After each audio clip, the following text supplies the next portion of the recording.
Nicholas Johan Kili-Kili adalah mantan preman Tanah Abang yang merupakan teman seperjuangan Hercules kalah basi menjadi preman di Tanah Abang.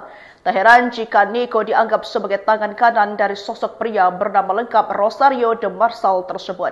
Dikutip dari salah satu akun YouTube pada Kamis 8 Mei 2025, Nico pun mengaku dididik oleh Hercules sebagai preman di sana. Nico yang kerap terlibat bentrokan dengan aparat membuat dirinya disegani oleh teman-temannya di sana. Sebab ia selalu di garda terdepan melawan aparat acap kali terjadi bentrokan. Nico menegaskan bahawa tidak semua organisasi masyarakat atau ormas merupakan preman, sehingga menurut dia Hercules sudah tidak lagi menjadi preman. Teman seperjuangan Hercules, Nicholas Johan Kili-Kili, atau dikenal Nico Kili-Kili memberikan kesaksiannya terkait sosok Hercules yang dulu sempat merajai pasar Tanah Abang di Jakarta Pusat.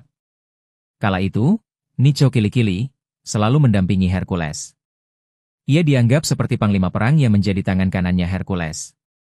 Nico menceritakan sekelumit kehidupannya bersama Hercules di sana. Kakak Hercules, demikian dia dipanggil oleh Nico, memegang sendiri kendali perjudian bola-bola setan. Tak jarang, praktik perjudian yang mereka jaga diendus oleh aparat gabungan. Bentrokan pun tak terelakkan. Seringkali kan ada operasi gabungan. Operasi gabungan itu melibatkan garnisun, polisi, Pol PP semua gabungan. Jadi, dia datang ramai-ramai, tiba-tiba razia senjata tajam atau senjata api, ceritanya.